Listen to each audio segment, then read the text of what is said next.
team up with 10 years ago to create this competition. And working in the management was Anne Rodder at that time, and she enthusiastically put her hand up about this competition and has really nursed it from its very beginnings to become this wildly successful competition. And she has also become its director. So I'd like to invite Anne up to ask her a few questions about the competition.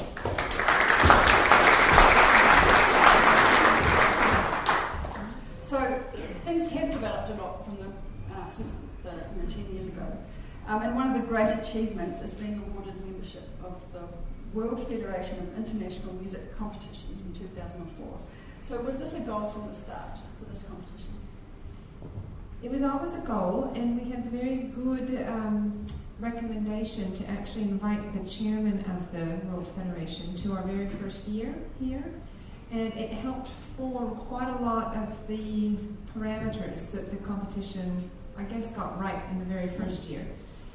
So this is an international body that's based in Geneva, and shall I just tell you about it? Its primary objective is to monitor or to recommend or to support very high ethical treatment of the competitors. Because competitions can obviously make a musician, but it can also break somebody's spirit. And so there's unfortunately a lot of competitions that, well, are just frankly not as nurturing and supportive as this one are. Some that have quite biased or political kind of bents.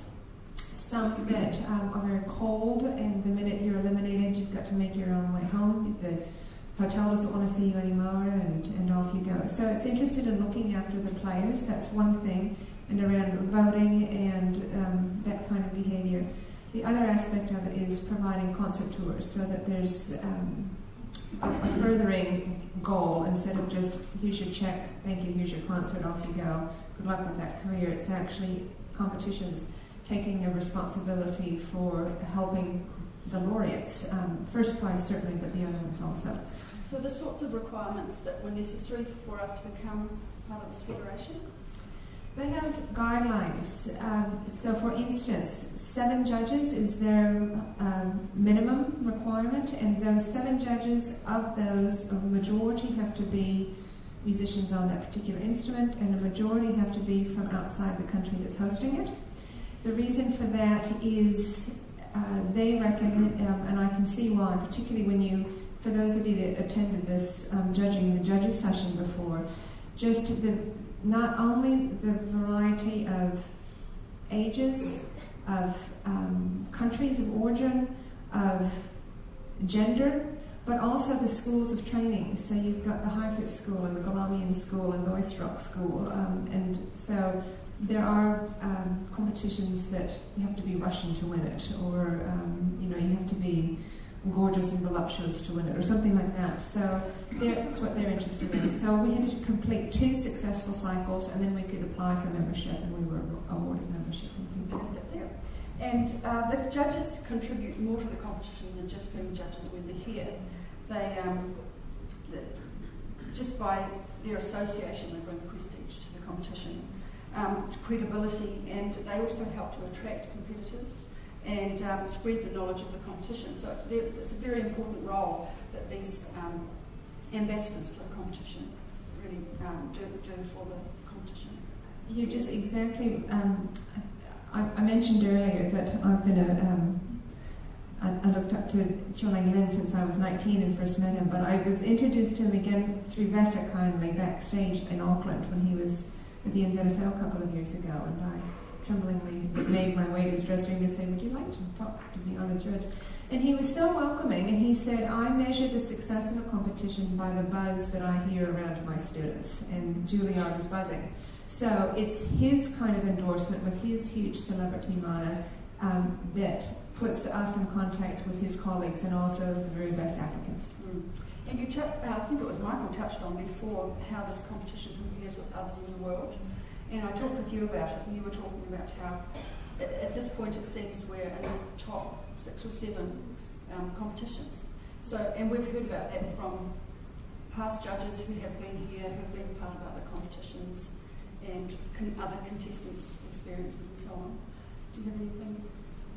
Well, it's not like we can compete one competition against another. That's not what it's about. It's about a collegial network to try to develop young players. So it's not that such and such is number one and so is number two.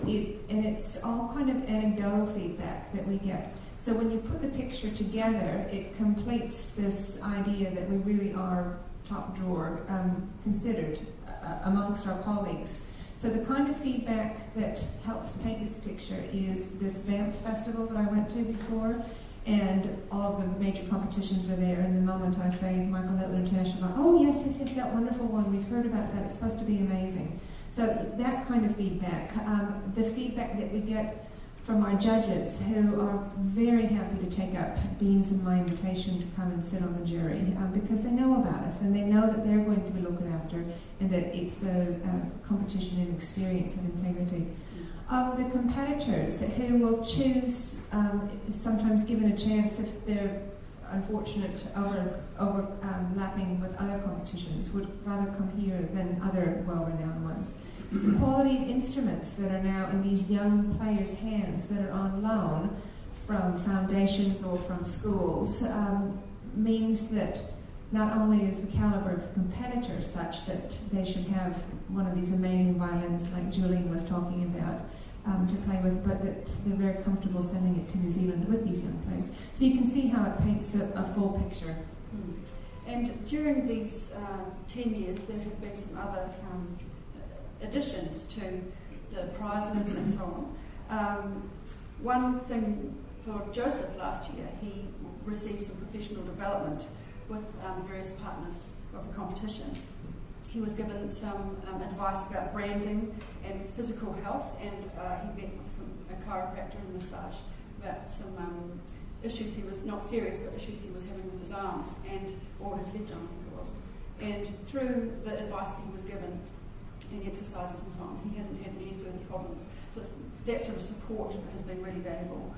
Also, fashion advice. He was given a gorgeous suit from Working Style, and stage presence with Raymond Hawthorne, one of our fine actors. Some tax advice, international tax advice, which is obviously something very valuable for young musicians who are playing all over the world. Career advice from the artistic advisor of the APO, who had just come from the IMG, right, an artist management team, so he had a lot of valuable information to impart. But also one of the things that our winner gets to do, as I mentioned before, Josef returned last year to perform throughout the country with Michael Hurston. He did 15 concerts for Chamber Music New Zealand and also performed concerto with APO. But I have a quote from him as well in terms of how much he got out of this tour. He says, "This was definitely the longest tour I've ever done. I enjoyed every bit of it. A tour of this size really tests, and in the case of younger performers like me, develops healthy nerves, stamina, and the inspiration to play the same repertoire over and over again. This is something you can't learn at school, and is the most valuable part of the competition's prize, because I'm a stronger performer, a more experienced artist as a result of my jam-packed and glorious month of touring and concertising around New Zealand." So it's really wonderful to read that, and it's also a testament to the relationships that this competition has developed with the likes of Chamber Music New Zealand and what people are making and so on. And there are some other initiatives, the masterclasses that the judges give to the semi-finalists who don't progress beyond Queenstown. They have an opportunity to play for various judges, as do actually some very lucky students in Wellington, Hamilton and Auckland, university students. And Radio New Zealand has been recording these the competition right from the start. But I think it was last time that the video footage happened. And so what happens with this sound in the video? This is a very steep learning curve for me because I'm not techno-savvy at all.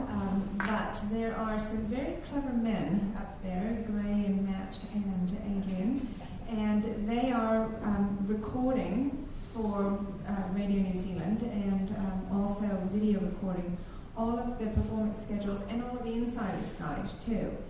And then they magically convert it to podcasts. I have no idea how. But one can visit websites and watch all of the competitions. So what that's done is opened up an enormous audience outside of New Zealand. And because of course I live in the land of sponsorship and reporting and all of that kind of stuff, I was completely blown away to discover the 6-week period surrounding the competition 2 years ago had over 400,000 hits on our website. Wow. 400,000, that's huge. And and I was getting these emails from people from all over the world just following the competition. Thank you, this is so exciting, and I can't wait to see so-and-so play the next round. And I thought, who are you? You sit around in your house and Google what violin competitions are. I don't understand where they come from, but yeah. It's fantastic. This is going out worldwide. And also this year we have some testing advancements. And that the audience is able to vote for, maybe that happened last time, vote for their favourite contestant. And they can vote any time from tomorrow morning, I think. I mean, ideally you should listen to them all first. I happen to know from watching enthusiastic audience members last year that they just get so, I must text this person to win. So, that's again taking advantage of technology to communicate. Talking about the World Federation, an audience prize is somewhat taboo. A lot of audience or competitions shy away from it because they think it potentially detracts from the value that the judges bring. I and others just think, hey, it's fun. Nobody is suggesting that the audience is going to pick somebody better than the judges, and in many cases it's just those that attend the final round that want to chime in too. But why not? Why not participate? Why not say, yes, I love that. I love that. The one who won last year ended up being our second prize winner, and I think she just swept everybody away because she was about this tall and she played Tchaikovsky. And why not love her? And why not send her away with that kind of adoration? Yeah, absolutely. And people can text in questions too. To you, yeah. So are they sending it to my phone, or are they? They text the question right to such and such and such and such, and it's 4 digits. It's in your program book. It's like 5787 or something like that. But yeah, then we give you a code and you go on your laptop and you read it. And so if anybody has questions at 2 o'clock in the morning, you don't need to ring Justine and wake her up. You can send her a text and she'll get it in the morning. And we have lots of question and answer sessions after every single round here, so there will be four each day. So you can ask me any questions you like. So, where did you get that lovely outfit? Well, I was just going to say, just before we finish up with you, both Anne and I are wearing outfits from clothing sponsors in Auckland, so I wanted to give them a little twirl.